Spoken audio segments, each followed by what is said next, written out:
Mahkamah Konstitusi mengabulkan permohonan penghapusan ambang batas pencalonan presiden atau presidential threshold sebesar 20%.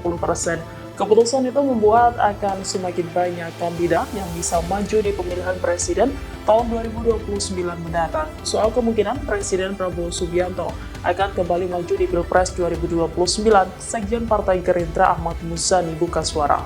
Ahmad Muzani saat ditemui di Kompleks Parlemen Senayan, Jakarta pada Senin 6 Januari mengatakan bahwa Presiden Prabowo yang juga Ketua Umum Gerindra belum banyak memikirkan akan maju kembali di Pilpres.